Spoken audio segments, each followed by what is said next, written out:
Hey, what's up? It's me, Garrett. Today I'm going to be talking about Legend of Zelda again. Today's video is going to be kind of a rant about Legend of Zelda Tears of the Kingdom, and I'm also going to be propping up Skyward Sword, which used to be really hated. But after the HD re-release, I think it deserves more merit, especially since I'm starting to get a little bit sick of the open world formula, and I think that Nintendo can learn a lot from its older games while keeping some of the fun exploration of the open world stuff. All of the Zelda games are known for exploring places you've never been before, going through these crazy dungeons, going through these crazy worlds, fighting all these crazy monsters. Legend of Zelda, I feel, is about discovery and finding new ways to challenge yourself, and there's lots of puzzles and obstacles to overcome and lots of battles to fight, and it's always been very based on exploration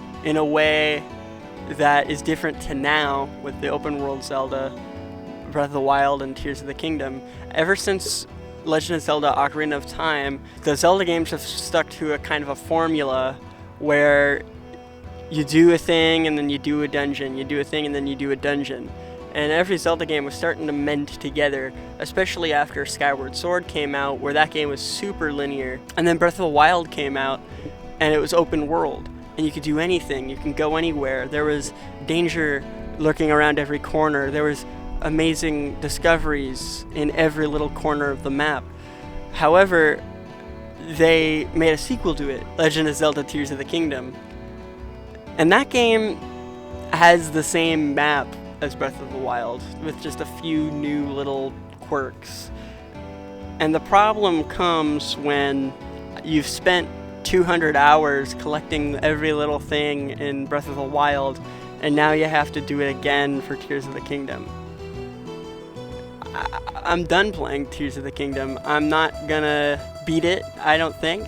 I might beat it eventually, but I'm just so sick of doing the same thing over and over again that I did for a long period of time in Breath of the Wild. Recently, I've been playing Skyward Sword a lot, and that game is known to be the most linear Zelda game ever.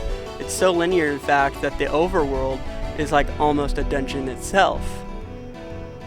But I ended up liking it more than Tears of the Kingdom. Skyward Sword had a kind of formula where every time I would see something, like, let's say, like I see like a lever or something, and I'm like, I can't reach that lever. There must be an item I can get later where I can, you know. So there's a lot of things where it's like you notice little things and you're like, I have to come back later and get that and do that. Skyward Sword had a really great gameplay loop where, yes, there was only 3 little areas you can visit, but it made it to where every time you went back to an area that you've already been, there was something new to do because you unlocked a new item.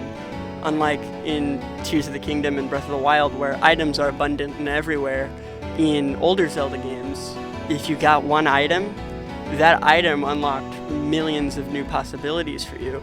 So don't even get me started on the side quests. Every little side quest in Tears of the Kingdom is just like, go over here, do this. Talk to this guy, go find this, go collect this, give me this many items. Whereas in Skyward Sword, everything you do, every side quest has a little story to it. It might not be an amazing story, but every time I return to the home world, I would be excited to get a few side quests done. Unlike Tears of the Kingdom, where I would just ignore the side quests unless it led to a shrine. Anyway, that's my short little review of Legend of Zelda Tears of the Kingdom. I know it's kind of late, but I want to start doing this style of video. Tell me what you think.